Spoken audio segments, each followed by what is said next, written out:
Quero só encerrar falando rapidamente do protestantismo no Brasil, para a gente não deixar essa lacuna. Não tem assim grandes detalhes, é só para vocês terem algum conhecimento do que aconteceu, tá? Vejam aí que nós temos o registro da tentativa dos huguenotes, já falamos sobre isso, entreguei para vocês um texto, totalmente fracassado, não deu em nada. Aí tem os holandeses, isso nós não falamos, holandeses em Pernambuco, isso se estuda na história do Brasil. Eles conquistaram Pernambuco e ficaram 24 anos lá. E aí, com a vinda do Maurício de Nassau, foi implantada toda uma estrutura eclesiástica, chegou a ter 24 igrejas reformadas holandesas em Pernambuco. Tudo isso aí foi destruído na guerra, e os holandeses foram expulsos, e aí não ficou absolutamente nada disso. Tá? Em 1824 começa a imigração alemã. Dom Pedro I decretou a independência do Brasil, e aí tinha grande preocupação em colonizar o país. E aí começou então a convidar pessoas para virem, né? Só que esses indivíduos que vieram, coitados, né? Porque convidou, mas tratou mal toda a vida. E a imigração alemã então começa em 1824, e aí vem os luteranos. Os luteranos começaram. A Igreja Evangélica de Confissão Luterana é o que tem de mais antigo aí estabelecido no Brasil. Só que não é uma igreja missionária, tá? É uma igreja étnica. Ela veio para atender os colonizadores. Ela não veio para alcançar ninguém. Até porque deu para pegar um pouco de raiva do país, porque eles realmente foram muito enganados. Os casamentos deles não valiam nada, era zero, eles eram considerados amaziados, né?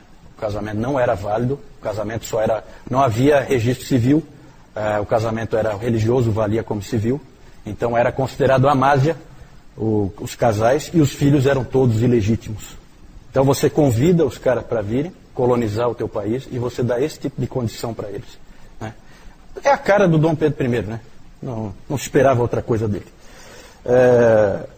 Sofreram, essas pessoas sofreram. Grande trabalho desses pastores luteranos, né? Eles eram tudo, eles eram médicos, eles eram professores, eles eram tudo, né, para aquelas comunidades, né? Mas não houve evangelização dos habitantes locais. Vejam... Sim. Não, hoje a realidade é completamente diferente. Isso eu estou falando daquela época, tá? Sim. Certo. Não, com certeza. Os metodistas vieram depois... veja que interessante. Tudo no século XIX.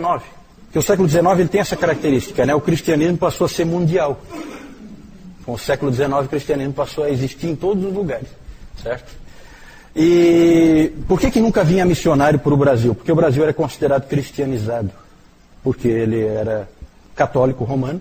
Então ia todo mundo para a Índia, para povos pagãos, não cristãos, onde a religião não tem nada a ver com o cristianismo.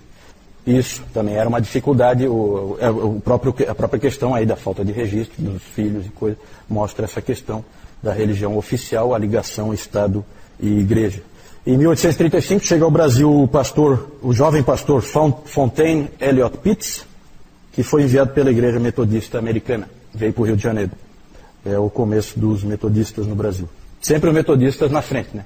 É impressionante como eles realmente tinham esse pioneirismo. Depois os presbiterianos, em 1859, vem o famoso para os presbiterianos, aí, o Ashbel Simonton e o Alexander Blackford.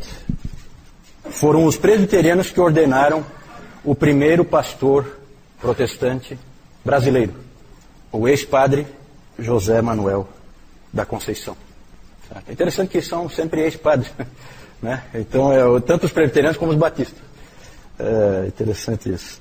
Os batistas, que a gente vai, porque nós somos batistas, a gente dá um focozinho um pouco melhor, eles vieram principalmente por causa da Guerra Civil nos Estados Unidos, a guerra entre Norte e Sul, onde houve uma declaração de independência do Sul, os Estados Confederados, que eram escravagistas, e os do Norte eram contra a escravidão.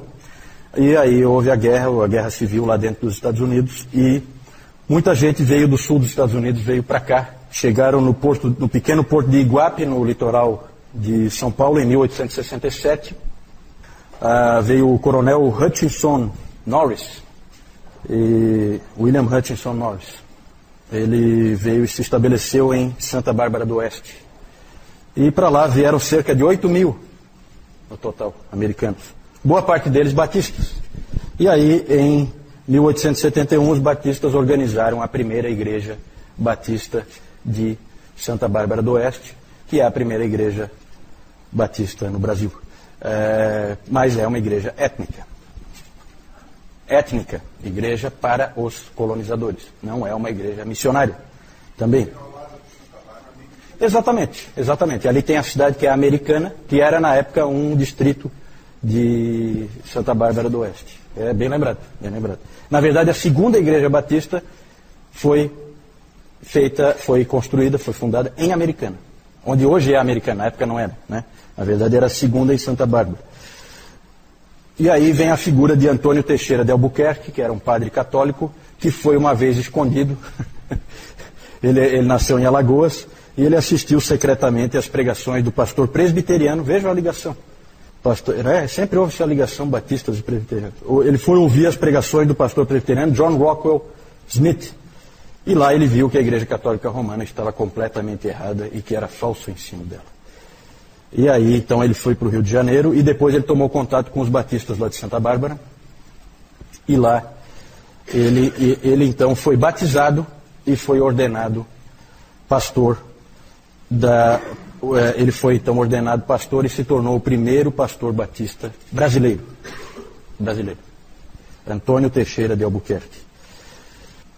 E aí os batistas em Santa Bárbara do Oeste, eles então eles se uniram e solicitaram à junta de Richmond, na Virgínia, nos Estados Unidos, o envio de missionários para o Brasil.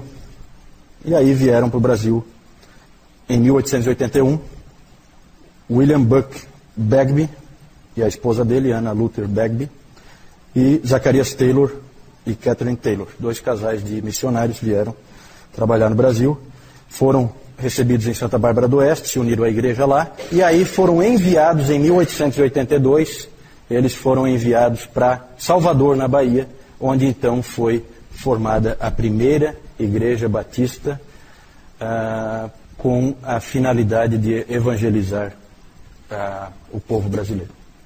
Né? Não era étnica, então. Isso, Salvador, na Bahia. Foram os missionários americanos, junto com o Antônio Teixeira de Albuquerque, que foi quem ensinou a língua para eles. Interessante essa coisa assim, dessa parceria que tinha, né? Depois essa igreja no primeiro ano já tinha 70 membros, a igreja em Salvador, ao fim do primeiro ano. O pastor Antônio Teixeira de Albuquerque, ele se casou e voltou para Maceió, lá onde ele nasceu, e lá ele organizou também a primeira igreja batista em Maceió, e lá ele ganhou seus pais para Jesus também. É interessante a história dele. Ele acabou falecendo jovem, com 46 anos de idade. Só para complementar, em 1920, chega a Assembleia de Deus e a congregação cristã, né? Só para vocês terem um panorama aí do protestantismo no Brasil. Ali o José Manuel da Conceição e o Simonton, né? Simonton presbiteriano, é o missionário que veio para cá, e o José Manuel da Conceição, primeiro pastor presbiteriano e primeiro pastor protestante do Brasil. Aqui o Antônio Teixeira de Albuquerque, primeiro pastor batista do Brasil. Aqui os 2 casais de missionários americanos que vieram, batistas. E essa aqui é a igreja em Salvador, fundada em 1882. Certo?